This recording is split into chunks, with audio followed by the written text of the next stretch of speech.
할렐루야, 예수님의 사랑으로 성도 여러분을 사랑합니다. 현대가를 창업한 고 정주영 회장이 한 유명한 말이 있습니다. 시련은 있어도 실패는 없다.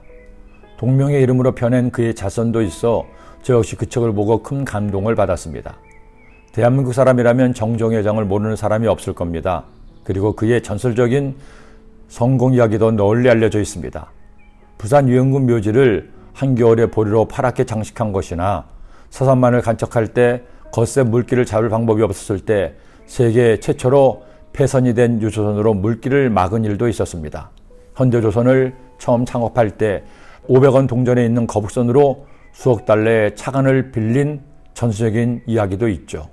이처럼 그의 기적 같은 신화를 기억하지만 반면에 그의 못지않은 많은 실패도 있었습니다. 그 책에는 그런 그의 실패담도 담담하게 그려져 있었죠. 하지만 그런 시련이 정주영 회장만의 것이겠습니까? 사람은 누구나 크든 작든 시련을 만납니다. 실패도 합니다. 원치 않는 장애물을 만나 나의 노력이 헛된 것이 될 때도 있습니다. 그 누구라도 실패해서 예외일 수는 없습니다. 중요한 것은 그 시련을 그가 어떻게 대처하고 다시 도전하느냐 여기에 달려있는 것입니다. 그 누구도 실패를 넘지 않고 승리한 사람은 없기 때문입니다. 아브라함도 야곱도 요셉도 베드로도 다니엘도 다윗도 마찬가지였습니다. 오히려 하나님께 쓰임받는 그릇이 크면 큰 만큼 더 큰 시련을 만났습니다. 하지만 시련 당할 때 오직 하나님만 의지하고 믿음으로 전진해서 그 시련을 넘어 승리할 수가 있었던 겁니다. 그런데 놀랍게도 이삭은 그렇게 큰 시련이 보이지 않습니다. 하는 일마다 승승장구하고 형통한 복을 받습니다. 자식을 좀 늦게 본 것이나 두 아들이 싸운 정도 말고는 이렇다한 문제도 실수도 보이지 않습니다. 그렇다면 이삭은 예외였을까요? 그에게는 성공만 있고 시련은 없었나요? 사실은 이삭은 그 누구보다도 일찍 감당하기 어려운 시련을 만났습니다. 도저히 넘을 수 없는 거대한 벽 같은 고난이 있었습니다. 그토록 자신을 사랑했던 아버지가 어느 날 갑자기 돌변해서 그를 칼로 찔러 죽이려는 시련이었습니다.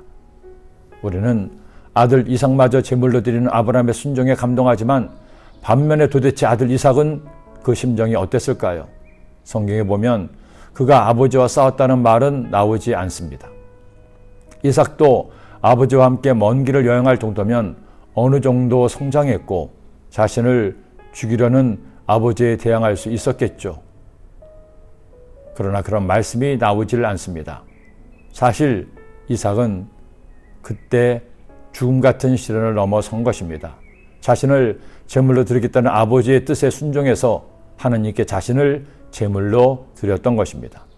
어느 시절 이미 이처럼 자신을 드렸기에 그는 평생 순종의 삶을 살았고 그렇게 했기에 큰 시련 없이 하나님의 복을 넘치게 받았던 겁니다. 오늘 말씀은 이처럼 경건하고 의로운 이삭이 복을 받은 것을 소개하고 있습니다. 이삭이 그 땅에서 농사하여 그의 100배나 얻었고 야곱께서 복을 주심으로 그 사람이 창대하고 왕성하여 마침내 거부가 되어 뿐만이 아니죠. 물이 귀한 지방에서 이삭이 우물을 팔 때마다 물이 솟아납니다. 그러자 그 지방에 살고 있던 원주민들이 우물을 빼앗습니다. 하지만 이삭은 그들과 다투지 않고 또 다른 우물을 팝니다. 그렇게 3번씩이나 우물을 빼앗겼어도 관대하게 용서하고 내어준 이삭은 복을 받을 그릇이 되었던 겁니다. 여러분, 하나님의 자녀는 너무 계산이 밝으면 안 됩니다. 야곱처럼 자신의 이익만을 위해 계산하고 행동하면 그때는 이익을 보는 것 같지만 오히려 자신의 꾀스로 넘어가기도 합니다. 하지만 이삭처럼 계산하지 않고 베풀며 나누는 사람을 하나님이 기뻐하시고 복을 주십니다. 내일은 거룩한 주일입니다. 가능한 한 성전에 오셔서 함께 하나님을 예배합시다. 사정이 있으시면 가정에서라도 꼭 온전한 예배를 드리므로 하나님을 기쁘시게 하고 복받는 여러분이 되시기를 기도합니다. 기도드립니다. 사랑의 주님, 감사합니다. 복된 주일날 제가 주님 예배할 수 있도록 또 귀한 날을 우리에게 예배하시니 감사합니다. 오늘 토요일 날 이 말씀을 묵상하며 주님의 뜻을 잘 분별하게 하시고 내일 주님께서 예배하신 거룩한 주일날 주께 예배드리는 하나님의 자녀들 되게 하여 주옵소서. 매일매일 살아갈 동안에 이삭처럼 경건하게 의롭고 착하고 바르게 사는 저희들의 삶이 되게 하여 주옵소서. 예수님의 이름으로 기도드립니다. 아멘.